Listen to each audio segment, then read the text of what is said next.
ঘটনাটোৰ বিষয়ে মানে আচলতে সঁচা কথা ক'বলৈ গ'লে এই ৰাস্তাটোত গোটেই ৰাস্তাটো কলেজ তিনিআলিৰ পৰা একদম আপুনি মন কৰিব চিধা ৰাস্তাত কোনো স্পীড ব্ৰেকাৰ নাই আৰু ইমানেই স্পীডত মানে গাড়ীবিলাক যায় গাড়ীবিলাকৰ মানে আমি প্ৰায় কেতিয়াবা খোজকাঢ়ি আহিলেও নিজেই অকণমান মানে বহুত আঁতৰলৈকে মানে গুচি যাওঁ গতিকেলৈ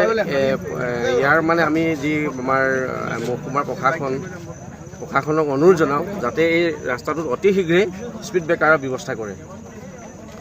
এই মানে প্ৰশাসনলৈ অনুৰোধ জনাইছোঁ আৰু যিজন ব্যক্তি এক্সিডেণ্ট হ'ল তেখেতক যাতে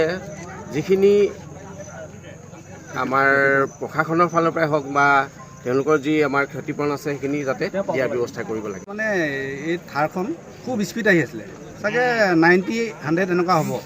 মানুহজনে খোজকাঢ়ি আহি আছিলে একদম কিনাৰ ঘাঁহনি কিনাৰে আহি আছিলে মই এই পুলটোতে বহি আছিলোঁ মই বহি থাকোঁতে তেওঁ সেই ইফালে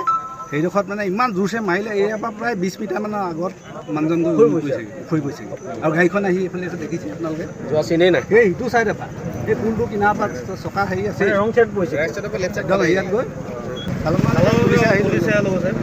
ইয়াত মানে চাগে আমাৰ মতেতো ডেট স্পট ডেট তেখেতৰ নামটো কি? মনোজ গগৈ ইয়াতে ভাড়া কৰি থাকে ঘৰ কোন জেগাত? তেওঁ আচল ঘৰ আছিলে দেওঘৰীয়া নাম গাড়ী চালকজন নিচাত আছিলে নি? গাড়ী চালকজন সম্পূৰ্ণ নিচা তেওঁক চিনি পায় নেকি? তেওঁ হেৰি নৱোদয়ত থাকে বুলি কৈছে তেওঁ মানুহগৰাকীয়ে মাষ্টৰী নৱোদয়ৰ শিক্ষয়িত্ৰী তেওঁ কি কৰে বৰ ভালকৈ নাজানো তেওঁ নাম নাজানো কিন্তু মানুহজন যে নৱোদয়ত থাকে সেইটো কথা জানো যিজন মানুহ দুখ পালে তেওঁক পুলিচে লৈ গ'ল পুলিচে লৈ গৈছে দুখ পালে মানে আমাৰ মতেতো স্পট ডেথে হৈছে